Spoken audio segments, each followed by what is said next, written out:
Assalamualaikum warahmatullahi wabarakatuh. Perkenalkan, nama saya Arfan Eka Saputra dengan NIM 2018-320-105.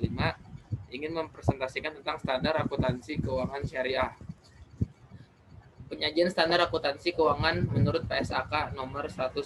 Dalam hal ini, PSAK nomor 101 bertujuan untuk mengatur penyajian dan pengungkapan laporan keuangan untuk tujuan umum atau General Purpose Financial Statement untuk entitas syariah yang selanjutnya disebut laporan keuangan, agar dapat dibandingkan baik dengan laporan keuangan entitas syariah periode sebelumnya maupun dengan laporan keuangan entitas syariah lain. PSAK 101 memberikan penjelasan tentang karakteristik umum pada laporan keuangan syariah, antara lain terkait 1. Penyajian secara wajar dan kepatuhan terhadap PSAK. 2. Dasar akrual. 3. Materialis dan penggabungan saling hapus. 4. Frekuensi laporan. 5. Informasi komparatif dan konsistensi penyajian. PSAK 101 juga memberikan penjabaran struktur dan isi pada laporan keuangan syariah, mencakup laporan posisi keuangan, laporan laba rugi dan penghasilan komprehensif lain, laporan perubahan ekuitas, laporan arus kas, dan catatan atas laporan keuangan. PSAK 102 akuntansi murabahah. Pernyataan ini bertujuan untuk mengatur pengakuan, pengukuran, penyajian, dan pengungkapan transaksi murabahah. Murabahah adalah akad jual beli barang dengan harga jual sebesar biaya perolehan ditambah keuntungan yang disepakati, dan penjual harus mengungkapkan biaya perolehan barang tersebut kepada pembeli. PSAK 103 akuntansi salam. Pernyataan ini bertujuan untuk mengatur pengakuan, pengukuran, penyajian, dan pengungkapan transaksi salam.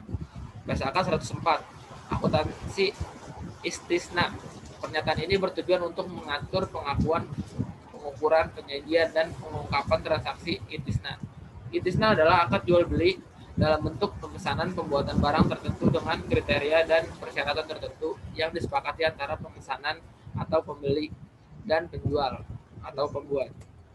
PSAK 105 akuntansi mudharabah. Pernyataan ini bertujuan untuk mengatur pengakuan, pengukuran, penyajian, dan pengungkapan transaksi mudharabah.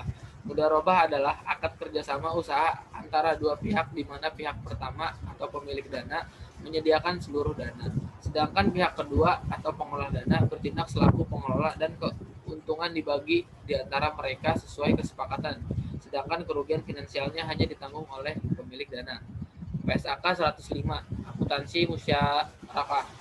Pernyataan ini bertujuan untuk mengatur pengakuan, pengukuran, penyajian, dan pengungkapan transaksi musyarakah.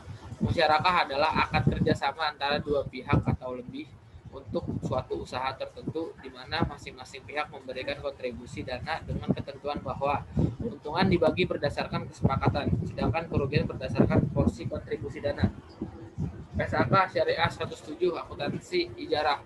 Ijarah adalah akad pemindahan hak guna manfaat atas suatu aset dalam waktu tertentu dengan pembayaran sewa atau ujrah, tanpa diikuti dengan pemindahan kepemilikan aset itu sendiri. PSAK ini mengatur untuk obligasi syariah atau suku yang menggunakan akad ijarah. Karakteristik ijarah merupakan sewa-sewa objek ijarah tanpa perpindahan risiko dan manfaat yang terkait kepemilikan aset terkait, dengan atau tanpa wa'ad untuk memindahkan kepemilikan dari pemilik atau mujir kepada penyewa atau mustajir pada saat tertentu. PSAK Syariah 108 akuntansi transaksi asuransi syariah. Pernyataan ini bertujuan untuk mengatur pengakuan, pengukuran, penyajian, dan pengungkapan transaksi asuransi syariah. Prinsip dasar dalam asuransi syariah adalah saling tolong-menolong atau ta'awuni dan saling menanggung atau takafuli antara sesama peserta asuransi. PSAK Syariah 109 akuntansi zakat dan infak atau sedekah. Ruang lingkup dalam ED PSAK Syariah 109. Pernyataan ini berlaku untuk amil yang menerima dan menyalurkan zakat dan infak.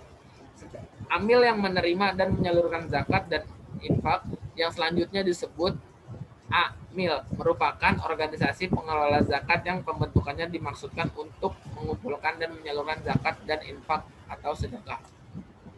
Yang terakhir ada PSAK 110 akuntansi suku. Pernyataan ini diterapkan untuk entitas yang melakukan transaksi suku ijarah dan suku mudharabah. baik sebagai penerbit suku maupun investor suku. Suku adalah efek syariah berupa sertifikat atau bukti kepemilikan yang bernilai sama dan mewakili bagian yang tidak tertentu atau tidak terpisah atau tidak terbagi atas. Pertama, ada aset berwujud tertentu. Kedua, manfaat atas aset berwujud tertentu baik yang sudah ada maupun yang akan ada. Ketiga, ada jasa yang sudah ada maupun yang akan ada. Keempat, ada aset proyek tertentu. Dan terakhir, ada kegiatan investasi yang telah ditentukan. Sekian presentasi dari saya, kurang lebihnya mohon maaf. Wassalamualaikum warahmatullahi wabarakatuh.